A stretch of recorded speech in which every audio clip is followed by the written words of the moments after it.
എല്ലാവർക്കും നമസ്കാരം. ഞാൻ ബ്രൈറ്റ്. ഈ കേരളം ഓൺലൈൻ സർവീസിലേക്ക് സ്വാഗതം.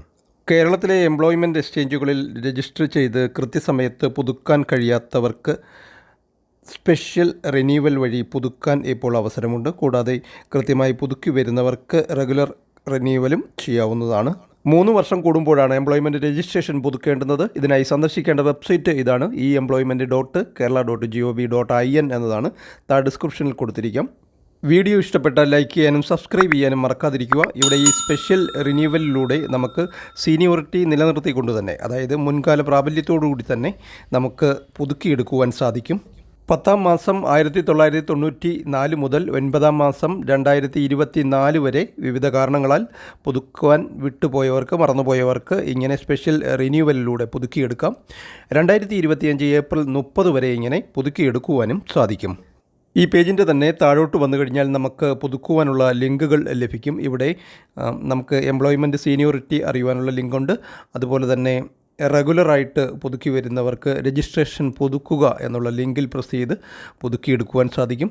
മുടങ്ങിപ്പോയവർക്ക് ഇവിടെ നമുക്ക് പ്രത്യേക പുതുക്കൽ എന്നൊരു ലിങ്ക് കാണാം. അവിടെ പ്രസ് ചെയ്തതിന് ശേഷം തുടർന്ന് വരുന്ന പേജിൽ നിങ്ങളുടെ ജില്ലയും എംപ്ലോയ്മെൻറ്റ് എക്സ്ചേഞ്ചും പഞ്ചായത്തും വാർഡും രജിസ്ട്രേഷൻ നമ്പരും, എംപ്ലോയ്മെൻറ്റ് കാർഡിൽ രജിസ്ട്രേഷൻ നമ്പരും, രജിസ്ട്രേഷൻ കാർഡ് നമ്പറില്ലാത്തവർക്ക് SSLC സർട്ടിഫിക്കറ്റിൻ്റെ ബാക്ക് സൈഡിൽ രജിസ്ട്രേഷൻ നമ്പർ രേഖപ്പെടുത്തിയിട്ടുണ്ടായിരിക്കും.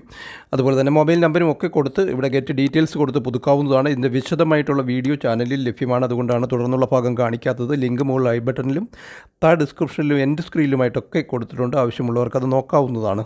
ഇനി മൊബൈൽ വഴി ചെയ്യേണ്ടുന്നവർക്ക് ഗൂഗിൾ എടുത്ത ശേഷം എംപ്ലോയ്മെൻറ്റ് എക്സ്ചേഞ്ച് കേരള എന്ന് ടൈപ്പ് ചെയ്ത് സെർച്ച് ചെയ്താൽ സൈറ്റിൽ പ്രവേശിക്കാനുള്ള ലിങ്ക് ലഭിക്കും. അവിടെ പ്രവേശിച്ചതിന് ശേഷം നമ്മൾ നേരത്തെ ചെയ്തതുപോലെ താഴോട്ട് വന്നു കഴിഞ്ഞാൽ പ്രത്യേക പുതുക്കൽ എന്നുള്ള ലിങ്ക് നമുക്കവിടെ ലഭിക്കും. അതുവഴി പ്രവേശിച്ച് ജില്ലയും എംപ്ലോയ്മെൻറ്റ് എക്സ്ചേഞ്ചും പഞ്ചായത്തും വാർഡും ഒക്കെ നൽകി നേരത്തെ കാണിച്ചതുപോലെ ചെയ്യാവുന്നതാണ്.